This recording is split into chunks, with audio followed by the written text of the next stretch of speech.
कर्पूरनाभि हिमचल चंदन कस्तूरिलेप परिमल कोंगैदनै कोलि नीडु मुगपट नगरेगै கொண்டைதனை கோதிவாரி வகை வகை துங்க முடித்தால காலம் என அடல் கொண்டவிட பார்வை காதின் எதிர்பொறும் அமுதேயாம் அங்குள நிட்டூரமாய விழி கொடு வஞ்ச மனத்தாசை கூறியவரையும் அன்புடைமை கோலராக விறகினில் உறவாடி அன்றளவு காண காசு பொருள் கவர் மங்கையர் பொய்க்காதல் மோக வலைவிடல் அன்றி உனை பாடி வீடு புகுவதும் ஒரு நாளே சங்கத சக்ரீவனோடு சொல்ல வளமிண்டு செய்ய போன வாயு சுதனோடு சம்பவ சுக்ரீவனாதி 70 வெள்ளமாக சங்கத சக்ரீவனோடு சொல்ல வளமிண்டு செய்ய போன வாயு சுதனோடு சம்பவ சுக்ரீவனாதி 70 வெள்ளமாக சண்ட கவிஞ்சேனையால் முன் அலைகடல் குன்றில் அடைத்தேறி மோசனிச்சி சரதம் கிளை கெட்டோட ஏவு சரபதி மருகோவோனே சண்ட கவிஞ்சேனையால் முன் அலைகடல் குன்றில் அடைத்தேறி மோசனிச்சி சரதம் கிளை கெட்டோட ஏவு சரபதி மருகோவோனே எங்கும் நினைப்போர்கள் நேசா சரவண சிந்துர கற்பூர ஆறுமுகாகுக எந்தனுடை சுவாமிநாத வயலியில் உறைவேலா எங்கும் நினைப்போர்கள் நேசா சரவண சிந்துர கற்பூர ஆறுமுகாகுக எந்தனுடை சுவாமிநாத வயலியில் உறைவேலா இன்புரு பொற்கூட மாட நவமணி மண்டப வித்தார வீதி புடை வளர் இஞ்சி குடி பார்வதீசர் அருளிய பெருமாளே இன்புரு பொற்கூட மாட நவமணி மண்டப வித்தார வீதி புடை வளர் இஞ்சி குடி பார்வதீசர் அருளிய பெருமாளே எந்தனுடை சுவாமிநாத வயலில் உறைவேலா இன்புரு பொற்கூட மாட நவமணி மண்டப வித்தார வீதி புடை வளர் இஞ்சி குடி பார்வதீசர் அருளிய பெருமாளே இஞ்சி குடி பார்வதீசர் அருளிய பெருமாளே. முருகாசரணம். மேலும் மயிலும் சேவலும் துணை.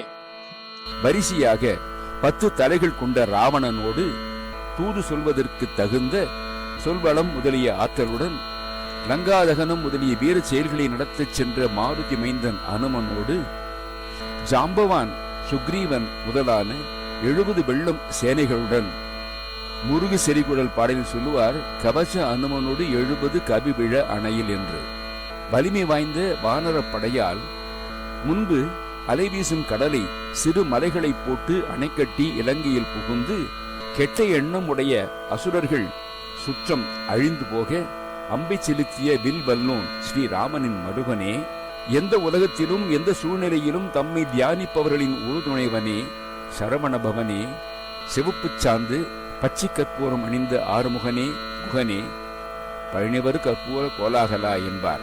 அடியேனை அடிமை கொண்ட சுவாமிநாதனே வயலூர் வாழ் வேலவா, மகிழ்ச்சி தரும் கூடங்கள், மாடங்கள், நவரத்தினங்கள் ஏற்றப்பட்ட மண்டபங்கள், அகண்ட தெருக்கள் பக்கத்திலே திகழும் இஞ்சிக்குடியில் உமைபாகர் அருளிய பெருமாளே, உன்னை பாடி மோட்ச வீட்டில் சேரும் ஒரு நாள் எனக்கு கிட்டுமா?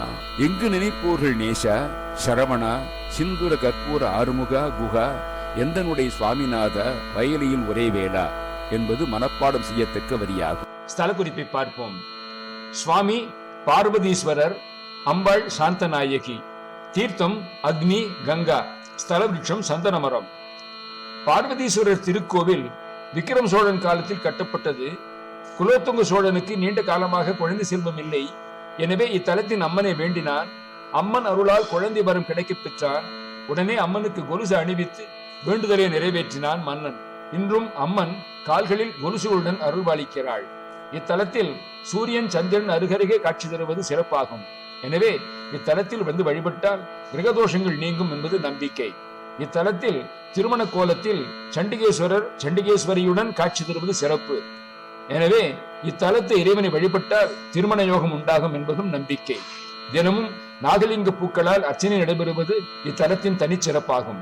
பார்வதி தேவியால் உருவாகி பார்வதி தேவியின் வேண்டுதலுக்கு இணங்க இடப்பாகத்தை வழங்கிய காரணத்தால் இத்தல இறைவன் பார்வதீஸ்வரர் என்று அழைக்கப்படுகிறார். இறைவி பாவம் தீர தவம் செய்ததால் தவக்கோல நாயகி என்றும், உக்ரகோலம் கொண்டு பிறகு சாந்தமடைந்ததால் சாந்தநாயகி என்றும் அழைக்கப்படுகிறாள். மேலும் அம்பிகைக்கு லலிதாம்பிகை என்ற ஒரு திருநாமம் உண்டு. மதலோலை என்னும் அரக்கி துர்வாச முனிவரின் தவத்தை கரைத்ததால் முனிவர் கோபம் கொண்டு அரக்கிக்கு சாபம் கொடுத்தார்.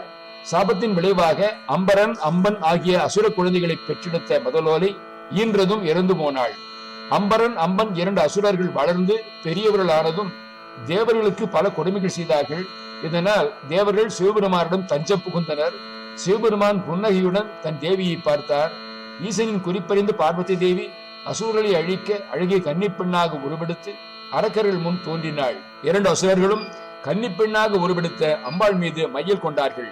அப்பொழுது வயோதிக அந்தணராக வந்த பெருமாள் அசுரர்களிடம் சென்று, ஒரு பெண்ணை நீங்கள் இருவரும் எப்படி சொந்தமாக்கிக் கொள்ள முடியும்? எனவே உங்களில் வலிமையான ஒருவருக்கே அவள் சொந்தமாவாள் என்று கூறினார். பிறகு அசுர சகோதரர்களுக்கு இடையே வரப்பரீட்சை ஏற்பட்டது. அம்பன் அழிந்தான், அம்பரன் ஜெயித்தான். அம்பாளை தேடி வந்தான்.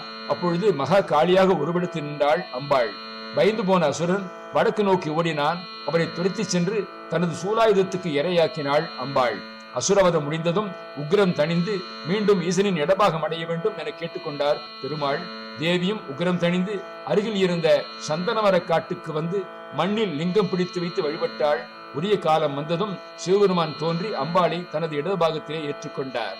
இஞ்சிக்குடி பார்வதீஸ்வரர் கோயிலில் உள்ளே ஆதிகேசவ பெருமாள் சன்னதியில் அழகிய மணவாள பெருமாள் என்ற திருநாமத்தோடு திருமால் திகழ்கிறார். திரு ஆராதனம் மற்றும் திருப்பள்ளிக்காக திம்மராஜாவின் குமாரர் கொண்டைய தெய்வ மகாராஜா மானியமாக நஞ்சை புஞ்சை நிலங்களை வழங்கியதாக கல்வெட்டுகள் தெரிவிக்கின்றன. இத்தலத்தில் முருகவேள் ஒரு முகமும் 4 கரங்களுடன் தேவியருடன் நின்ற கோலத்திலே எழுந்தருளி இருக்கிறார். இந்த திருக்கோவில் மயிலாடுதுறையிலிருந்து திருவாரூர் செல்லும் வழியிலே பேரளத்திலிருந்து 1 கிலோமீட்டர் தொலைவில் இருக்கிறது. சென்று தரிசிப்போம். முருகாசரணம்.